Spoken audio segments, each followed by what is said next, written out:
Le Bénin, notre pays, fera face pour la première fois de son histoire, depuis l'ère démocratique, à 3 élections au cours de la même année, les communales, les législatives et la présidentielle. Et nous en convenons tous qu'il n'y a pas d'élection sans médias. Mais quel sera donc le rôle de la presse à un moment aussi important de la vie de notre nation? Serons-nous à la hauteur des attentes des consommateurs de la presse? L'ODEM a pensé qu'il était important de nous préparer à ces moments uniques où la presse, en toute responsabilité, devra assurer et assumer son rôle d'éveilleur de conscience, où la presse devra dire non aux manipulations et ne jamais servir de relais aux propos haineux, injurieux, diffamatoires et attentatoires à la vie privée des personnages publics. Dans cette préparation, l'ODEM ouvre ses portes et sa bibliothèque aux médias, aux journalistes, pour véritablement s'abreuver aux sources intarissables des connaissances éthiques et déontologiques, retranscrites dans les livres, et ce, tous les jours, du lundi au vendredi, pour que les journalistes viennent s'informer et se former au siège donc de l'Observatoire. L'Observatoire organisera ensuite des ateliers de formation sur des cas pratiques de couverture des élections et partagera donc les clés de succès de ces couvertures. Le nouveau code, pratiquement finalisé, fera l'objet d'une large vulgarisation portée par l'Assemblée spéciale.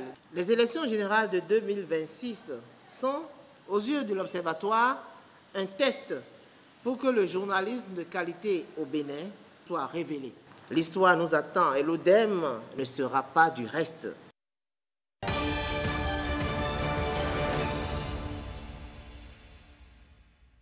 L'Observatoire de la déontologie lance donc la première édition des prix Jérôme Carlos pour célébrer l'excellence dans les médias. Pour cette première édition, il sera pris en compte les productions médiatiques allant de janvier à août 2025. Les prix Jérôme Carlos de l'excellence dans les médias visent à récompenser le travail des professionnels des médias béninois, de la presse écrite, de la radio, de la télévision et de la presse en ligne, qui se sont distingués positivement par des productions et publications de qualité dans les domaines suivants: cohésion sociale, lutte contre l'extrémisme violent, démocratie, paix et liberté, environnement, éducation, inclusion, enfance, sport et santé, sécurité et protection des frontières nationales, femmes, violences basées sur le genre et leadership. Le candidat donc, au prix ODEM Jérôme Carlos doit être un journaliste béninois régulièrement employé dans un organe de presse ou exerçant en freelance et inscrit sur la liste des journalistes reconnus par la haute autorité de l'audiovisuel et de la communication. L'ODEM va décerner une récompense à la meilleure production dans chaque catégorie: presse écrite, radio, télévision et presse en ligne. Les candidats intéressés peuvent donc écrire à l'ODEM via l'adresse odemofficiel@gmail.com pour obtenir le dossier de candidature. La réception des dossiers est fixée du 1er au 16 septembre 2025, date de clôture à 15h00.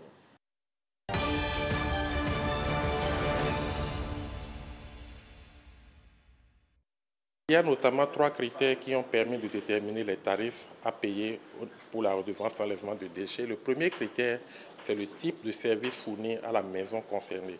Il s'agira soit de la précollecte à travers le service rendu par la SGDS via les PME, les tricycles, ou la collecte directe, notamment le service rendu aux maisons par la SGDS elle-même à travers les bennes à ordures ménagères que vous voyez circuler dans la ville.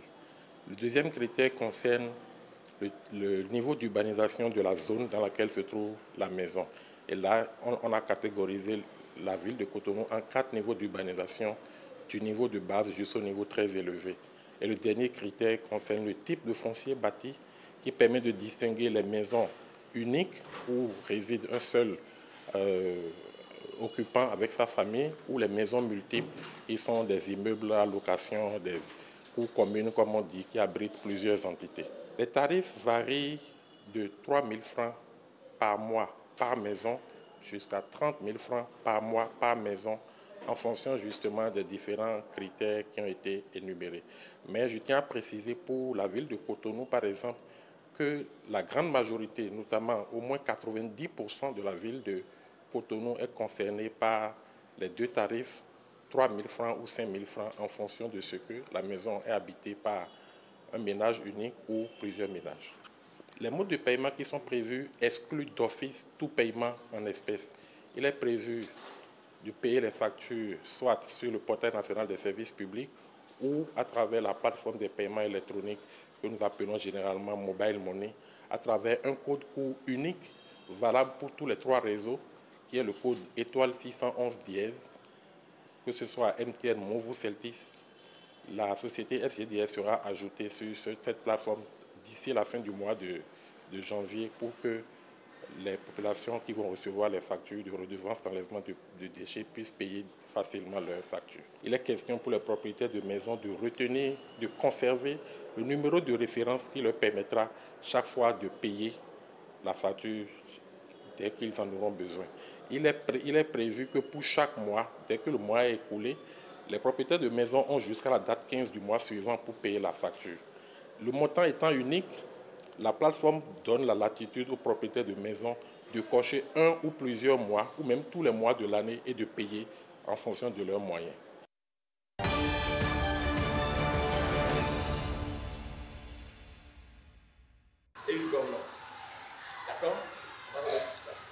Des kits scolaires gracieusement offerts pour une année scolaire sans tracas.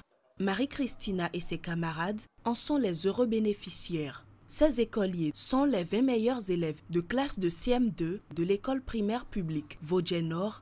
Comme l'a dit Jean de La Fontaine, chaque enfant qu'on enseigne est un homme qu'on gagne. Vous êtes là pour faire de nous des hommes à gagner de demain. Nous vous rassurons que nous le sommes déjà en vous promettant de faire bon usage de ces précieux kits que vous mettez aujourd'hui à notre disposition. Par ces kits scolaires, vous venez de nous aider à avoir les 100% de réussite. Parce que lorsque les enfants vont prendre ces kits scolaires, ça va les motiver. L'initiative émane de l'ONG Notre Objectif Bénémonde Afrique, NOBAM. Par ce acte, elle entend soutenir l'éducation et la solidarité. Il y a 2 ans environ, nous avons été sollicités dans la commune de Boukoumbe. Et alors, nous avons compris, après le retour en fin d'année scolaire, que les 20 meilleurs élèves ont reçu tous à leur examen de fin d'année. Nous avons donc eu l'idée de favoriser la promotion de l'excellence. Il y a une perpétuelle évolution qui est en cours. Donc, il faudrait que nous soyons aussi dans le mouvement. Et pour être dans le mouvement, nous devons préparer l'avenir. Au total, 240 kits scolaires ont été offerts sur l'ensemble du territoire national aux 20 meilleurs élèves des classes de CM2 dans les 12 départements du Bénin.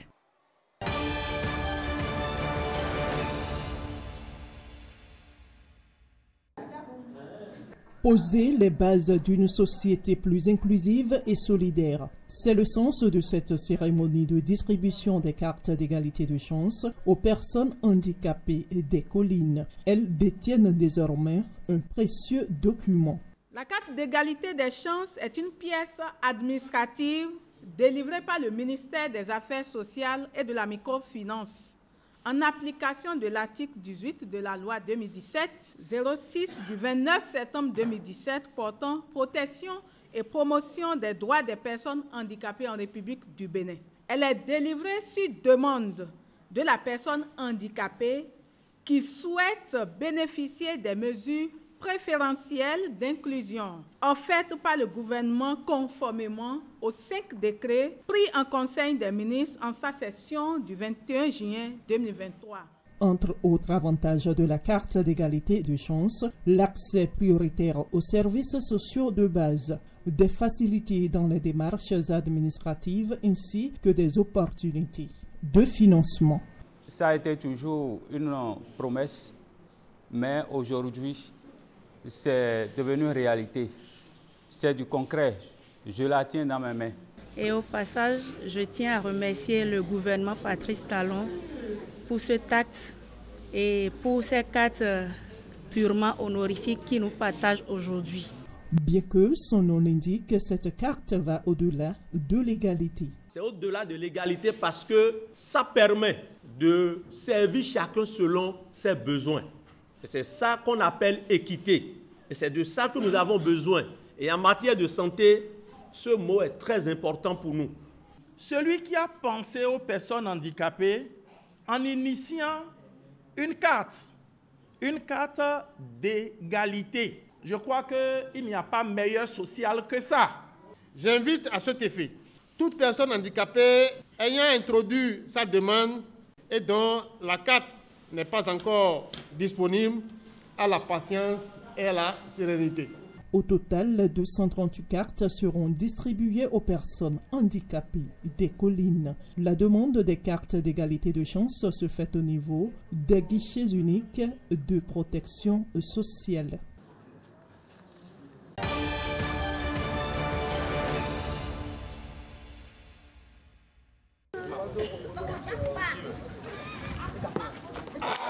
Du sport pour célébrer les religions traditionnelles en région Agoni.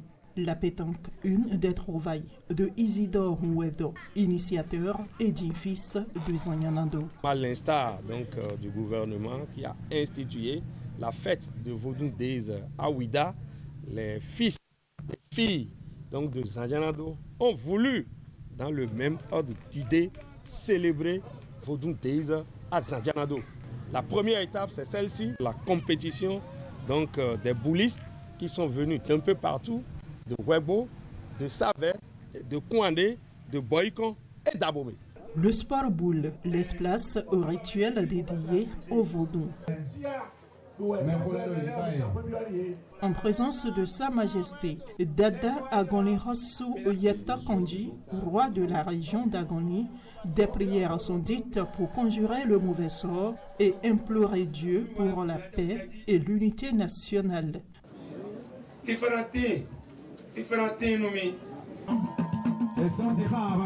Dans l'univers mystique des divinités locales, les fidèles ont presté au rythme des tambours avec des pas de danse.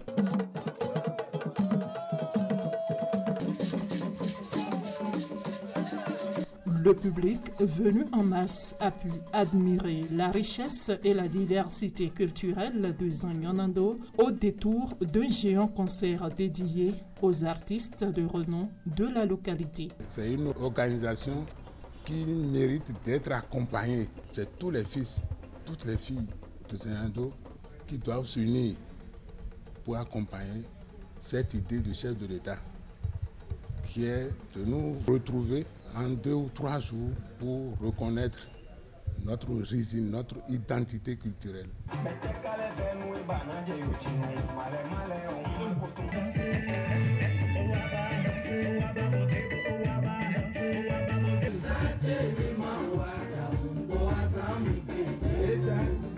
Les artistes sont venus de Zanyanando, de Kové, de Zakota et de Ouaki pour venir agrémenter la soirée.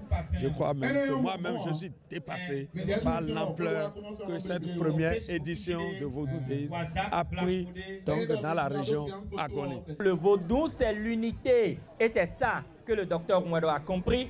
À travers lui, le conseil communal de Zanyanando et moi-même, nous disons merci à un homme, le président de la République, le président Patrice Talon, qui a voulu donner de la valeur à notre culture parce que nous sommes africains, nous sommes d'Agoni et donc nous sommes de la culture vaudou. Faisons d'une pierre deux coups. Les membres de l'association des Dompégan et Asuka de Zanyanando ont également installé leur nouveau bureau. Dignitaires et têtes couronnées invitent les filles et fils de Zanyanando à mettre fin aux différents clivages afin de se concentrer uniquement sur le développement de Zanyanando et de la région Agoni.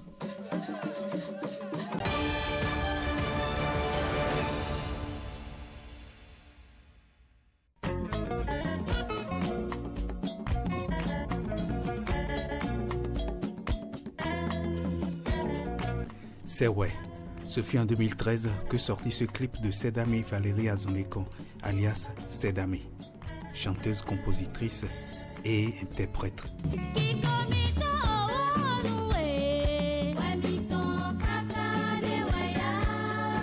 Serwe, c'est la trace, l'empreinte et la cicatrice du destin. Dans la chanson Serwe, nous parlons de destin, parce que le roman de destin, on doit le lire. Si Dieu a écrit que telle personne va passer par tel chemin, il verra telle difficulté, ce n'est pas toi l'humain qui va commencer par le détruire, commencer par parler mal de lui.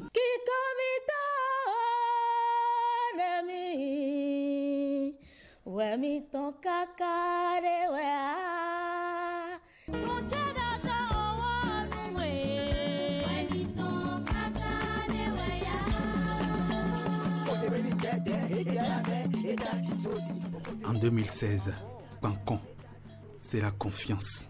C'est une chanson pour donner du courage à ceux qui sont désespérés, à ceux qui sont découragés.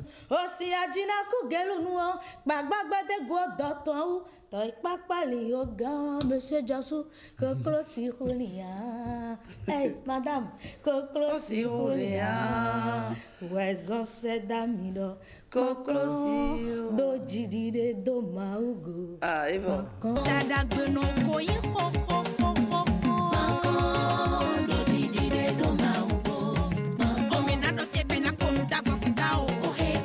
En 2020, à Huamachizo, une interprétation reggae du morceau du roi du Ching System, Stan Toron.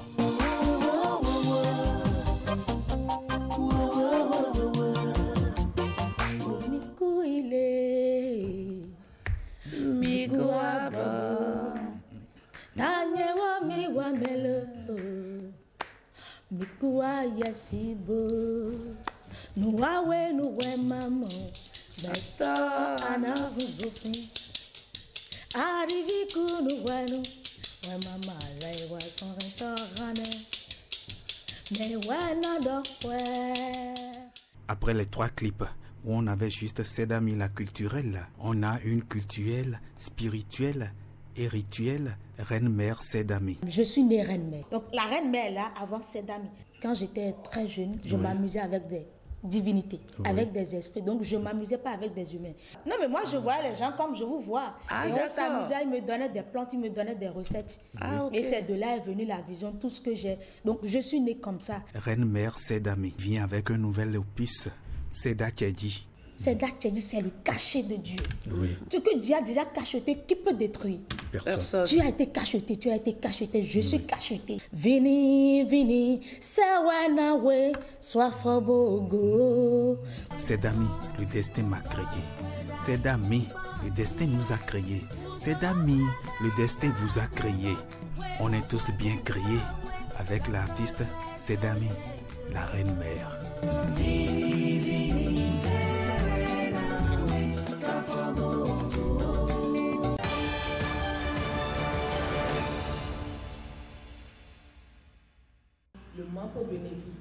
Les performances et réalisations du sous-secteur enseignement maternel et primaire au dernier trimestre de 2024 passées en revue. Cette activité qui intervient à l'orée de la nouvelle année 2025 est aussi l'occasion d'un bilan global des actions menées les 12 mois passés. La gouvernance du ministère des enseignements maternels et primaires s'adosse sur 3 programmes budgétaires, à savoir pilotage et soutien aux services, accès, équité, rétention et qualité des enseignements, apprentissage.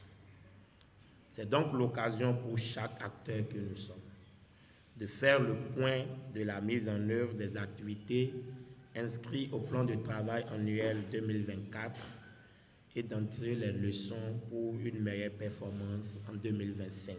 Au ministère des enseignements maternels et primaires, les activités programmées en 2024 affichent un taux d'exécution physique de 95%. De l'analyse minutieuse des performances du MAMP, structure par structure et programme par programme, il s'avère que c'est le programme 1, intitulé Pilotage et soutien aux services, qui a le mieux performé dans cet ensemble avec un taux estimé à 97 pour 155, suivi du programme 2 intitulé Accès, équité, rétention avec un taux d'exécution physique fixé à 93 pour 135.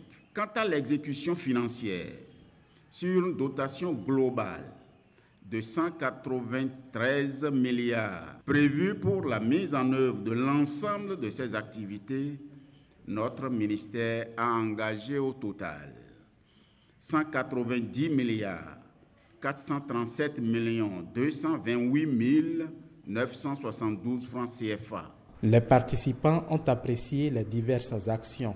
À cette revue du PTA, ils identifient également les leviers de la gestion 2025 au ministère des enseignements maternels et primaires.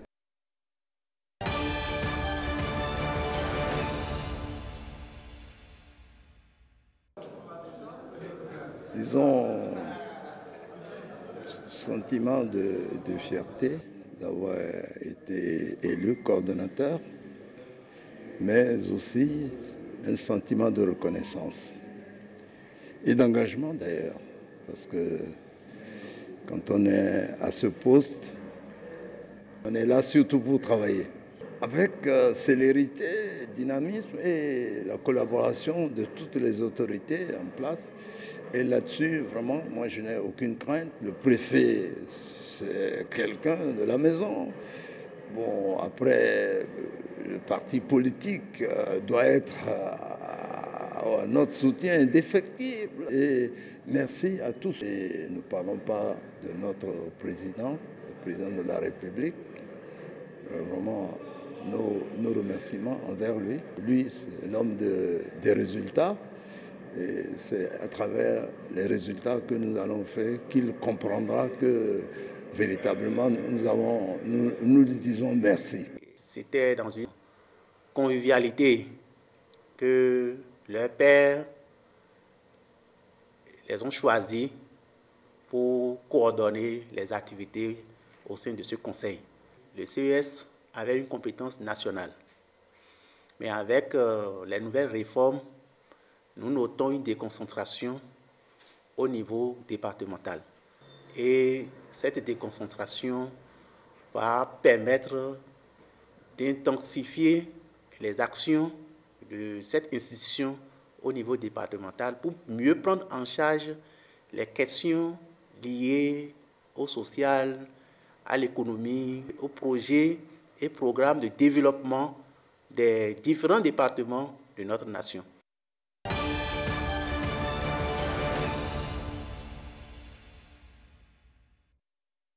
Son histoire aurait pu être celle de nombreuses jeunes filles issues de milieux défavorisés qui voient leurs rêves s'envoler faute de soutien et d'accompagnement. Originaire de Guinée dans la commune de Malanville, à plus de 700 km de Cotonou, Amsatou Aruna aurait pu voir son avenir bousculé. En classe de terminale, elle perd son père, principal soutien de sa famille. C'est vrai que tout le monde voulait que j'aille à l'école, essentiellement maman. Mais la perte d'un être aussi cher devrait marquer la vie. Un moment difficile dont elle se souvient encore. C'était que j'étais encore enfant et peut-être que je ne réalisais même pas ce que ça faisait perdre un être cher. Mais avec le temps, plus les années passaient, plus je me rendais compte de ce que sa présence signifiait. Mais son histoire prend un tournant inattendu grâce à une organisation non gouvernementale engagée pour l'éducation des enfants vulnérables. Je pense qu'ils étaient venus rencontrer les autorités de l'école pour pouvoir apporter leur aide à l'école ou prendre leurs besoins sur place et voir dans la mesure du possible comment les aider. C'est à cette occasion-là, très souvent je déclame des poésies, souvent préparées, parfois improvisées.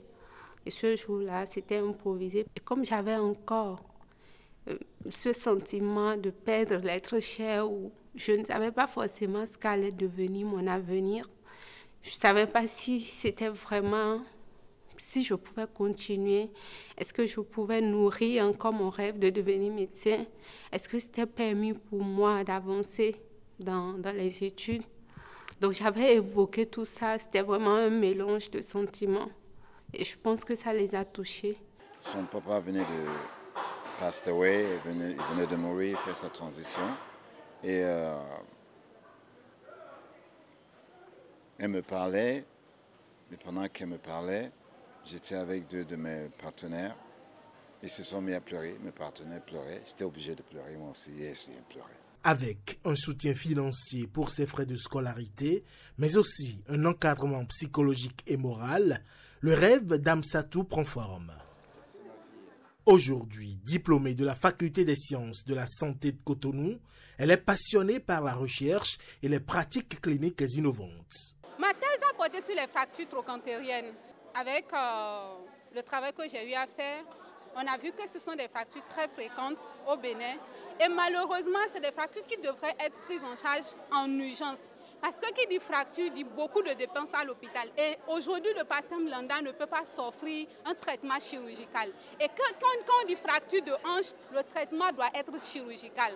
On ne peut plus parler de traitement fonctionnel, on ne peut plus parler de traitement orthopédique, c'est chirurgical. Et ça permet aux patients de se relever même le lendemain si la prise en charge est faite aussitôt. Forte d'une expérience en gestion des maladies tropicales négligées, en santé sexuelle et reproductive et en médecine d'urgence et secourisme, elle aspire à se spécialiser en chirurgie viscérale ou en gynécologie obstétrique. J'ai toujours rêvé d'être une chirurgienne. Je ne sais pas pourquoi. Malheureusement, ça ne se fait pas au Bénin parce qu'au Bénin, on fait de la chirurgie générale. Mais moi, j'aurais besoin d'être plus spécifique, de me concentrer sur la chirurgie digestive ou, à défaut, faire de la gynécologie. Et ça m'aidera à être à côté de deux âmes précieuses, la mère et l'enfant.